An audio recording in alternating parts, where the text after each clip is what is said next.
विधानसभा चुनाव से पहले मतदाता सूची में हेरफेर का आरोप, केजरीवाल ने चुनाव आयुक्त से की मुलाकात। आम आदमी पार्टी के संयोजक और दिल्ली के मुख्यमंत्री अरविंद केजरीवाल ने मुख्य चुनाव आयुक्त राजीव कुमार से मुलाकात कर मतदाता सूची से आप समर्थित मतदाताओं के नाम हटाए जाने का आरोप लगाया। उन्होंने सबूत के तौर पर 3000 पन्नों की सूची चुनाव आयुक्त को सौंपी और 5 पन्नों का पत्र देकर अपनी शिकायत दर्ज कराई। मुलाकात के बाद केजरीवाल ने इसे सार्थक बताते हुए कहा कि मुख्य चुनाव आयुक्त से उन्हें 3 प्रमुख आश्वासन मिले हैं, जिसकी जानकारी केजरीवाल ने मीडिया से साझा की।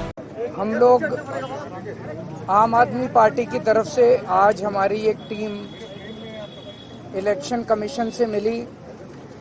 हम लोग इलेक्शन कमीशन के आभारी हैं कि उन्होंने शॉर्ट नोटिस पे हमें मिलने का समय दिया। हमने इलेक्शन कमीशन के सामने 3000 पेजेस के सबूत रखे कि किस तरह से भारतीय जनता पार्टी दिल्ली के मौजूदा लोगों के, जो लोग अपने अपने घरों में कई कई सालों से रह रहे हैं, उन लोगों के बहुत बड़े स्तर के ऊपर हजारों की तादाद में वोट कटवाने का षड्यंत्र रच रही है। हमने उनके सामने रखा कि किस, और ये जो वोट कटवाए जा रहे हैं ये अधिकतर गरीब लोगों के, एससी लोगों के, दलितों के, पूर्वांचली लोगों के, जो कि झुग्गियों में रहते हैं, कच्ची कॉलोनियों में रहते हैं, ऐसे लोगों के वोट कटवाने का षड्यंत्र रचा जा रहा है। और आप सोच सकते हो कि एक वोट का मायना क्या होता है एक आम आदमी के लिए। एक वोट बनने से वो इस देश का नागरिक बनता है। तो जब आप किसी वैलिड आदमी के, लीगल आदमी के वोट कटवा देते हैं तो उसका नागरिकता का आधार आप छीन रहे हैं, इस देश में रहने का अधिकार छीन रहे हैं। और इसके अलावा वोट के आधार पे बहुत सारे बेनिफिट्स उसको सरकार से मिल रहे हैं, उन सारे बेनिफिट्स से आप उनको वंचित कर देते हैं। हमने आज चुनाव आयोग के सामने रखा कि कैसे शाहदरा में बीजेपी के एक पदाधिकारी ने चोरी छिपे 11,008 वोटर्स की लिस्ट कटवाने के लिए चुनाव आयोग को दी और चुनाव आयोग ने चोरी छिपे इसके ऊपर काम करना चालू कर दिया। हमने उनके सामने रखा कि किस तरह से कई विधानसभाओं में, जनकपुरी में 24 बीजेपी के कार्यकर्ताओं ने 4,874 वोट काटने के लिए आवेदन किया है।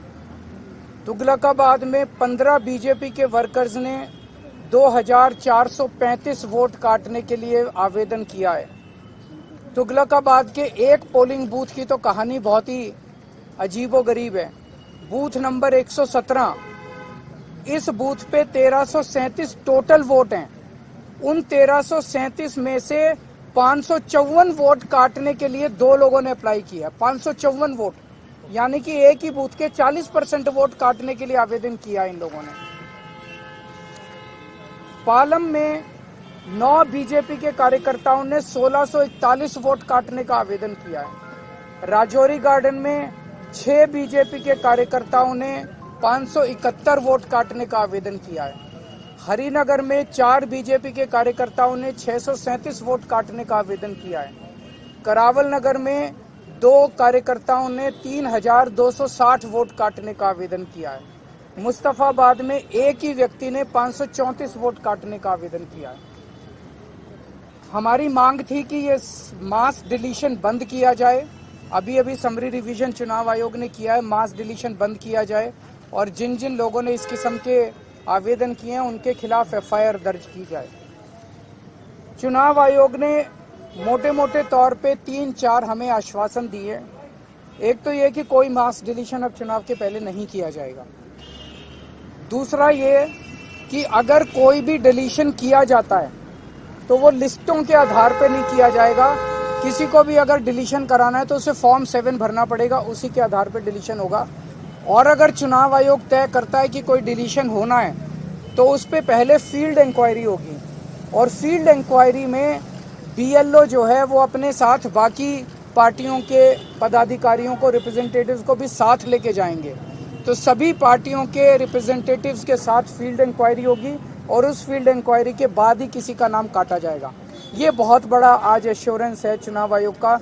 अगर ऐसा होता है तो हमें लगता है कि गलत डिलीशन सारे बंद हो जाएंगे।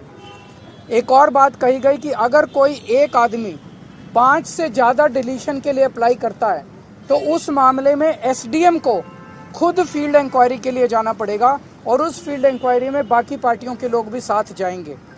हमने जब इंसिस्ट किया तो चुनाव आयोग ने भरोसा दिलाया है कि जिन लोगों ने फर्जी डिलीशन के लिए अप्लाई किया है उनके ऊपर एफआईआर करने के ऊपर चुनाव आयोग विचार करेगा।